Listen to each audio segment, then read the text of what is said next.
जर ह्या निर्धावलेल्या अधिकाऱ्यांना मुंबईचं काही घेणं देणं पडलं नसेल तर आमदारांनी घसे ताणून ताणून इथं नागरिकांच्या समस्या का मांडायचं? अध्यक्ष, ह्या मुंबईचं वाटोळं झालेलं आहे, मुंबईचं वाटोळं झाल्याशिवाय राहणार नाही या असल्या अधिकाऱ्यांमुळे। अमित साटमजीने जे सांगितलं ते कितींदा त्यांनी सांगायचं? योगेशजींनी सांगितलं हे सत्ताधारीचा प्रश्न नाही, मुंबईकरांचा प्रश्न आहे। आणि मुंबईला जर हे सिरियस घेत असतील तर त्याला अर्थ काय? आता जेव्हा आमदार इथे ओरडायला लागले त्यावेळी 2 मिनिटांमध्ये अधिकारी पोहोचतात, मग आधी का नाही पोहोचते?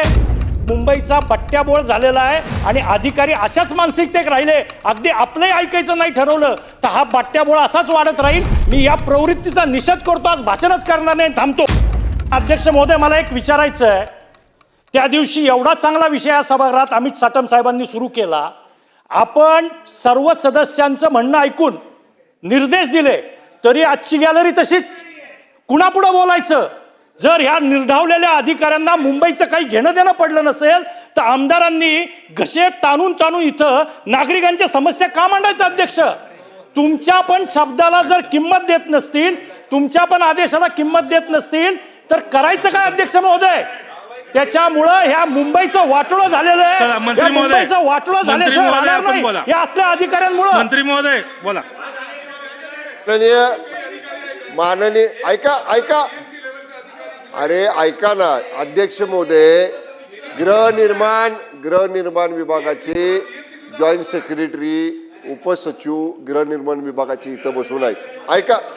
आणि ऐकून घ्या। नगर विकास विभागाचं वरती या ठिकाणी प्रश्न उत्तराच्या संदर्भामध्ये वरती अधिकारी होते आणि नगर विकासचे सुद्धा हे बघा, 1 मिनिट, अरे नगर विकास विभागाचे पण आहेत ना, आले ना अधिकारी, नगर विकास आहे, देतो गृहनिर्माण आहे, दोन्ही विभागाचे जॉईंट सेक्रेटरी आहेत ना, इथं जॉईंट सेक्रेटरी आहेत। ठीक आहे, हा साटम साहेब बोला। हा, त्यांना विनंती आहे की प्रशासनाला कव्हर अप करण्याचा प्रयत्न आपण करू नये। मुंबई महानगरपालिकेमध्ये 1 म्युन्सिपल कमिशनर आणि 4 ॲडिशनल म्युन्सिपल कमिशनर आहेत, 5 IAS ऑफिसर आहेत। त्या 4 ॲडिशनल म्युन्सिपल कमिशनर पैकी एक तरी ॲडिशनल म्युन्सिपल कमिशनर या ठिकाणी उपस्थित राहू शकतो। ही चर्चा ऑर्डर ऑफ द डे मध्ये दाखवलेली आहे अध्यक्ष महाराज, आणि परवा या विषयावरती चर्चा झाली होती, गदारोळ झाला होता। साटम साहेब, तरीही जर प्रशासन एक मिनिट, तरीही जर गेंड्याच्या कातडीचं प्रशासन असेल। असलम भाई, हा असलम भाई बोला। असलम भाई, हे अमित साटम साहेबांनी अध्यक्ष महोदय, अमित साटमजीने जे सांगितलं ते कितींदा त्यांनी सांगायचं? योगेशजींनी सांगितलं हे सत्ताधारीचा प्रश्न नाही, मुंबईकरांचा प्रश्न आहे। आणि मुंबईला जर हे सिरियस घेत असतील तर त्याला अर्थ काय? लक्षवेधी सूचना होत्या, साधारण सूचना होत्या, माननीय अध्यक्ष महोदयांनी सांगितलं लक्षवेधीच्या अगोदर आपण या प्रस्तावावर चर्चा करू, म्हणून हा प्रस्ताव पहिल्यांदा चालू केलाय। खरं तर ऍक्च्युअली लक्षवेधी नंतर हा प्रस्ताव होता। आपल्याला सांगितलं वरच्या सभागृहामध्ये आमचे काही अधिकारी होते, आता बघा जॉईंट कमिशनर मुंबई महापालिकेचे आहेत, सहसचिव आमचे नगर विकासचे आहेत, सहसचिव आमचे गृहनिर्माणचे आहेत, सगळे अधिकारी इथं आहेत। वरच्या परिषद सभागृहामध्ये नगर विकास विभागाच्या कामकाजासाठी संबंधित अधिकारी परिषद सभागृहाच्या गॅलरीमध्ये होते। आपल्याला निरोपाप्रमाणे मी त्यांना लगेच सूचना दिल्या आहेत, आता चर्चा सुरू करा।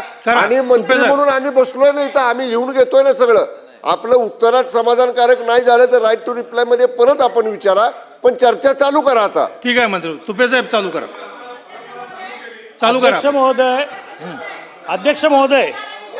अध्यक्ष महोदय, प्रश्न हाच आहे, आता जेव्हा आमदार इथे ओरडायला लागले त्यावेळी 2 मिनिटांमध्ये अधिकारी पोहोचतात, मग आधी का नाही पोहोचते?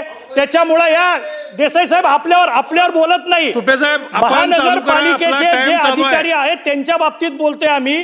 त्यामुळं मुंबईचा बट्ट्याबोळ झालेला आहे आणि अधिकारी अशाच मानसिकतेत राहिले, अगदी आपलंही ऐकायचं नाही ठरवलं तर हा बट्ट्याबोळ असाच वाढत राहील। मी या प्रवृत्तीचा निषेध करतो, आज भाषणच करणार नाही, थांबतो।